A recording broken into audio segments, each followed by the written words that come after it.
So hello everyone. Today we're going to take a very good problem from a quasi-static process. We already discussed what is quasi-static process and what is the work done in a quasi-static process. Now we're going to see some more concept through this example, right? Now let's read out this question. The question says the atmospheric pressure is 100 kilopascal and the initial pressure of air in the cylinder is 105 kilopascal, right? So there's a piston cylinder arrangement is there, right? Air is my system, right? Atmospheric pressure force is acting on the top of the piston, right? And initially the gas pressure, that is the air pressure, is given to be 105 kilopascal. Now area of the piston is given, right? Cross sectional area of the piston is given 300 centimeter square.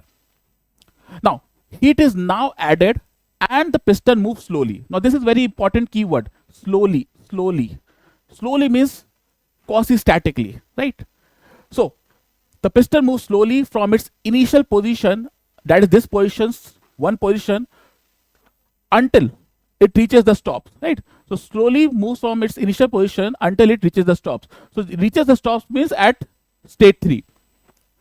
The spring constant of the linear spring is 12.5 Newton per mm. Considering the air inside the cylinder as a system, the work interaction we have to find. Okay, so it's a good problem. Let us try to analyze the process. So what is happening right now? As you can see, currently my piston is at state 1, right? State 1, right? And here the system is in thermodynamic equilibrium.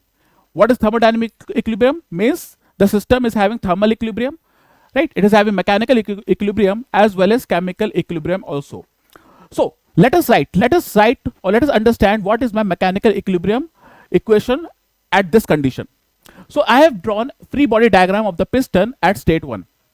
And what are the forces acting on it? See, there will be a gas pressure force. There is a gas pressure force which is 105 kilopascal exerted from the bottom of the piston.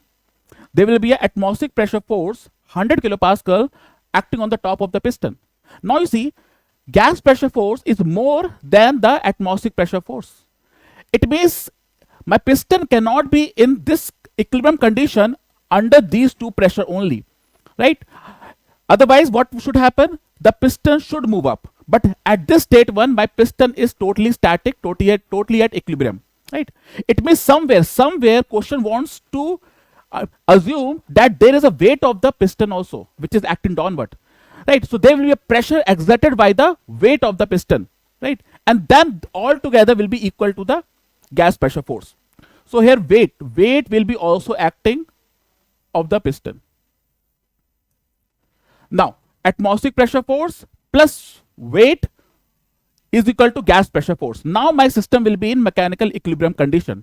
Now there will be no movement of the piston, neither in downward direction, neither in upward direction. So completely equilibrium of the pressure will be there throughout within my system boundary at state 1, right? Okay. Now let us write what is my mechanical equilibrium condition here. So here gas pressure force initially, that is equal to pressure of the gas at the initial state multiply with cross sectional area of the piston. That will give me gas pressure force initially exerted by the gas from the bottom of the piston. That will be equal to atmospheric pressure force plus weight of the piston. This is my mechanical equilibrium condition at this condition state 1, right? Let's say this is equation 1. Now what is happening? We are providing heat.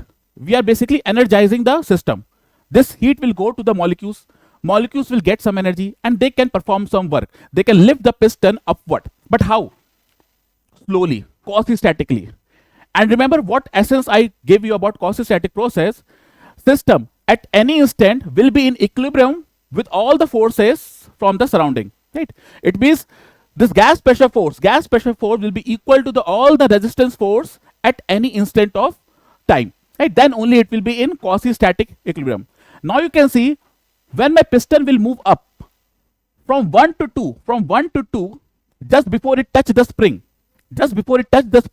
from 1 to 2, resistance force over the piston is constant. That is only atmospheric pressure force and weight of the piston. These are dead force. These are not going to change at all.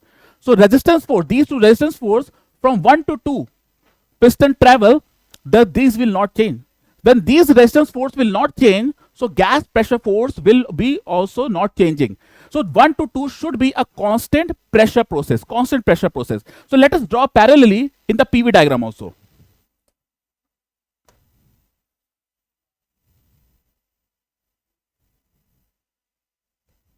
So this is volume axis, this is pressure axis, right? Let's say this is my state 1.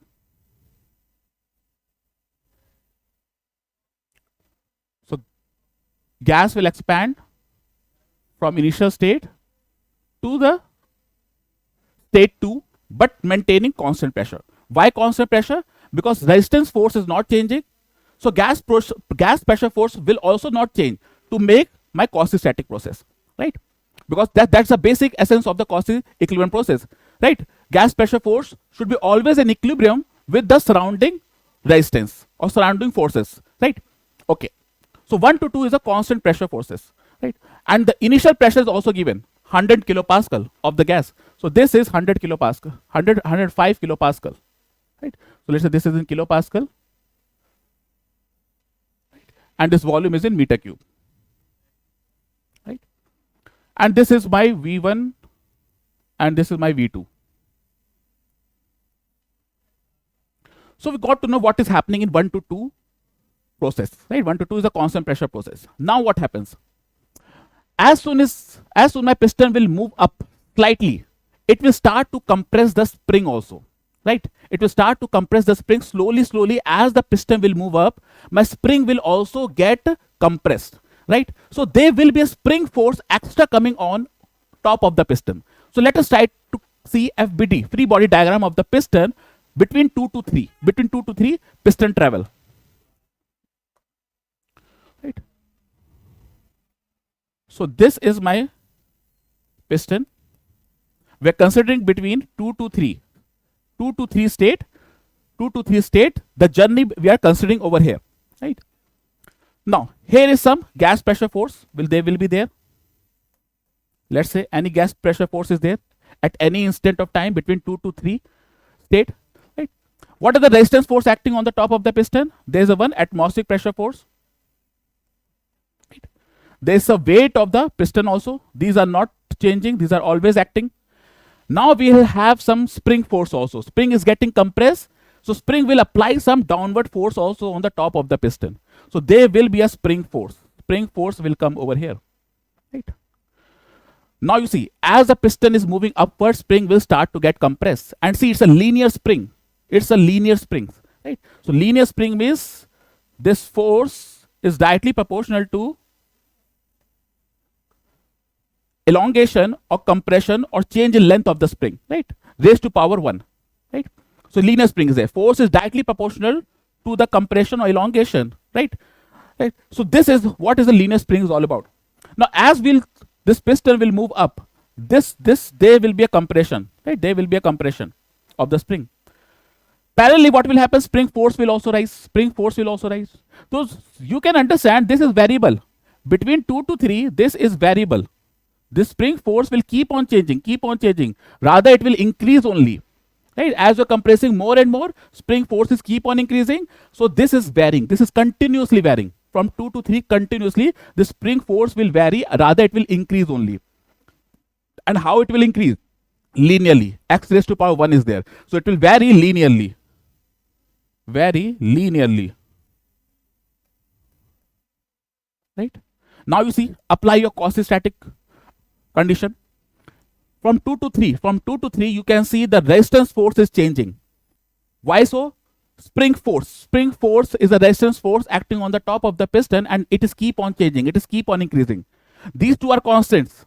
No effect on these two forces. But this resistance force is building up. It is varying linearly. So if it has to be quasi-static process, the gas pressure force will also vary. But how? Linearly. So gas pressure force will also vary linearly.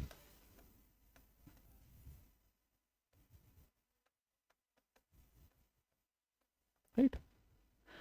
Such that the gas pressure force is always in equilibrium with all the resistance force. Right? So this is the essence of quasi-static process.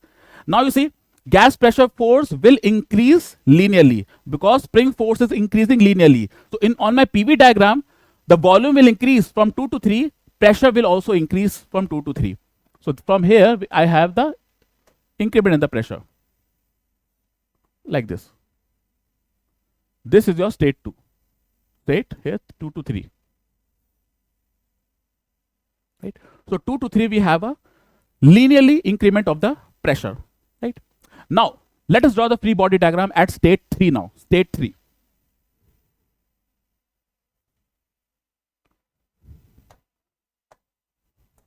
So at state 3 what is happening? Free body diagram of piston at state 3. This is what acting here? Atmospheric pressure force. Weight is also acting. At state 3, let's say spring force is Fs3. And downward, the pressure at state 3 will be P3AP. So this will be the free body diagram of the piston at state 3. Gas pressure force is balancing all these three resistance forces, right? Because a quasi-equilibrium process or quasi-static process. So let us write mechanical equilibrium condition. Right? So spring force at state 3, that is equal to plus P naught AP plus weight of the piston. Right? Now you see what is this? Right? Weight of the piston plus atmospheric pressure force. Weight of the piston plus atmospheric pressure force is equal to initial gas pressure force. So I can write like this also.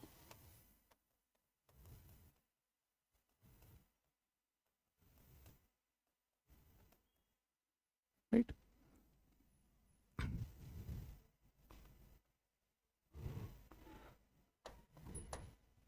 Right? So P3 is nothing equal to spring force at state 3 divided by the cross sectional area of the piston plus P1. Right? P1. Now everything you know. Right? Spring force is K into delta X, that compression. Right? Area we know that cross sectional area of the piston. Right? P1 pressure we know of the gas 105. Right? So what is a gas? This spring constant, it is 12.5 Newton per mm. Let me show you once. See the question. Spring constant is 12.5 Newton per mm. Right? Okay.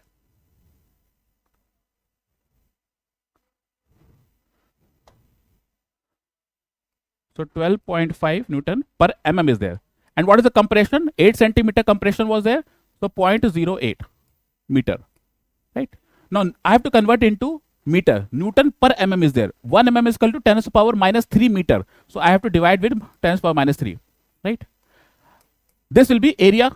Area is given 300 centimeter square. So 300 into 10 to the power minus 4 meter square. Right? And to convert into Pascal, kilopascal, this is in Pascal. To convert into kilopascal, I will divide with 1000 again. Right? Right? Plus 105 kilopascal, that is the initial gas pressure. Right? So kilopascal will come in this unit. This is also kilopascal, so you can add. Right? So if you solve this, you will get near about 138.33 kilopascal. So you got the final gas pressure force. Right? So let me put it over here.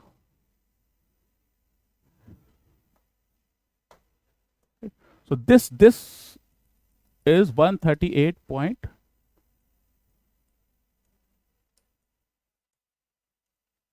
Right? Pressure 138.33 kilopascal. Right? Now I got some PV curve. I got here my PV curve.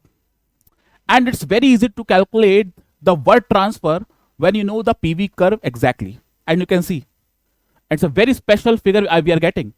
So area under this PV curve from 1 to 3, area under this PV curve projected up to volume axis will give me the work interaction which question wants us to calculate. So what is the area we are getting? This area. This is one rectangular area we are getting and one trapezium area we are getting, right? Trapezium area. Let's call it this is area 1. Let's call it this area 2. Right? Area 1 and area 2. If we add this to area, I will get total area under this curve up to volume axis. That is only my work interaction. Now, what is area 1? See, it's a rectangle, right? So this into this. So V2 minus V1 into 105. V2 minus V1 is equal to into 105. Now, what is V2 minus V1? Two state is this, one state is this. What is the change in volume? Change in volume is nothing but cross-sectional area into this much displacement, right? This much volume it is displacing as the piston move 8 centimeter upward, right? Right? Now you see A2 area. It is simply trapezium. What is the area of trapezium? Half into sum of parallel sides into distance between those two parallel sides. So how much parallel sides we have? These parallel sides and these parallel sides, right? And this is the difference between the parallel sides, right? So what is the volume extra it is going? V3 minus V2. V3 minus V2, right? So half 105 plus 138.33 into V3 minus V2. So V3 minus V2 is this much, right? Cross-sectional area of the piston plus again extra 8 centimeter which is traveling. So that will give me this V3 minus V2 volume. Right? So let us put it now in our expression.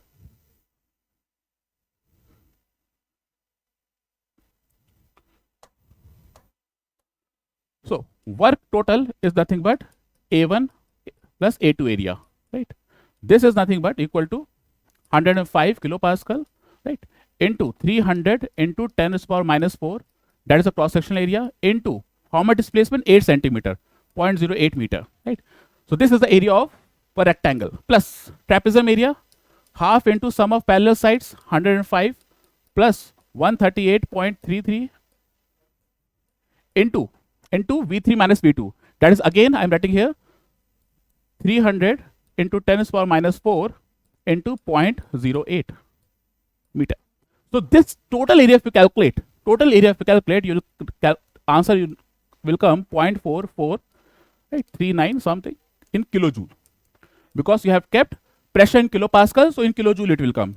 In joule it will be near about 544.3 joule. So this is your total work interaction in this process completely, right? So let me quickly have a recap over here. Right. Let's quickly recapitulate, right? So what is happening from 1 to 2? It's a constant pressure process. 1 to 2, it's a constant pressure process. Why so? Because in 1 to 2 process, resistance force is not changing. Gas pressure force and weight is not changing. So for a quasi-static process, we already discussed that resistance force has to be equal to the gas pressure force at any instant, right? So if this is not changing, this will not change. So it will be 1 to 2 is a constant pressure process. Now 2 to 3, you see, as soon as it crossed second state, spring will start to get compressed. And then you will have the variable force, variable resistance force will come over the top of the piston. Now this is increasing, it is increasing linearly, so gas pressure force will also increase, it will increase linearly. So that is why we have made the increment in the pressure as the expansion is happening. Now final pressure you can calculate by free body diagram at state 3. All these things are given, you can easily calculate, right? After this, it's very simple. Area under this complete process curve up to volume axis will give you work interaction, right?